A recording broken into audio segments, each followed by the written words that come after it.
नमस्कार, मैं doctor P S. Nagar Srinivas, neurologist at Felix hospital. ये एक स्ट्रोक रेडी हॉस्पिटल है in the vicinity of Noida 137। आज हम स्ट्रोक के बारे में बात करेंगे। स्ट्रोक यानी हार्ट अटैक जैसा ब्रेन अटैक। ये ब्रेन अटैक में क्या होता है कि ब्रेन डैमेज हो जाता है बिकॉज ब्लड सप्लाई में प्रॉब्लम आने की वजह से। स्ट्रोक दो तरीका का होता है। एक इश्केमिक मतलब एक ब्लड क्लॉट की वजह से खून की नली बंद हो जाती है, उसकी वजह से ब्रेन का ब्लड सप्लाई कम हो जाता है। और दूसरी है ब्लीडिंग आना, मतलब नस की वॉल फट जाती है, उसकी वजह से लोकली ब्लड लीक होने की वजह से ब्लीडिंग आ जाती है।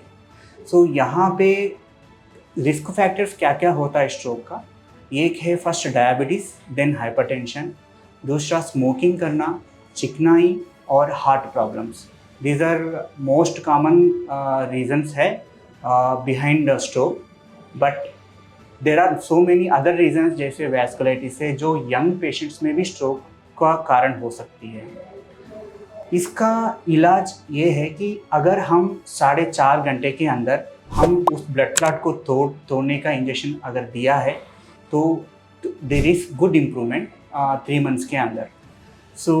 हम पेशेंट्स को ये रिक्वेस्ट करते हैं कि किसी को भी स्ट्रोक सिम्टम्स यानी पैरालिसिस आना, लकवा मतलब हाथ या पैर का वीकनेस, दूसरा चलते वक्त लड़खड़ाना, balance issues, then eye problem जैसे विजन, एक तरफ देखने में दिक्कत होना, धुंधलापन दिखना, और स्पीच प्रॉब्लम्स जैसे बात करते वक्त लड़खड़ाना, स्लरिंग ऑफ स्पीच होना, देन एक तरफ सेंसरी प्रॉब्लम्स होना, राइट या लेफ्ट साइड में दर्द या सुनपन, ये सारे स्ट्रोक का सिम्टम्स होता है। अगर ये सिम्टम्स है, ये सडनली आ गया है तो 4.5 घंटे के अंदर हॉस्पिटल को पहुंचना होता है। जहां स्ट्रोक रेडी टीम अवेलेबल है वहां पे एक इंजेक्शन दिया जाता है।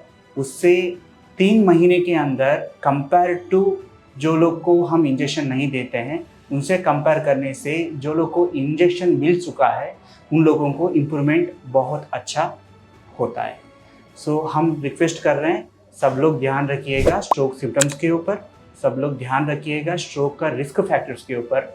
मैं सबको एक न्यूमोनिक बोलना चाहता हूँ स्ट्रोक के बारे में। याद रखिए बी फास्ट, बी मतलब B and E.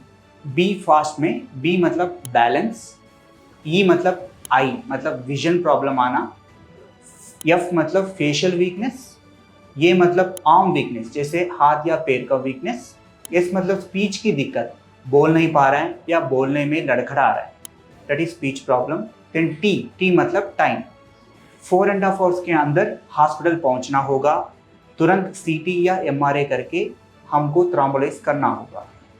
Thank you. Health से जुड़ी ऐसी कई और जानकारी के लिए फेलिक्स हॉस्पिटल के यूट्यूब चैनल को सब्सक्राइब करें और अपने सवाल कमेंट बॉक्स के जरिए हम तक पहुंचाएं और डॉक्टर की अपॉइंटमेंट के लिए दिए गए नंबर 9810455953 पर संपर्क करें।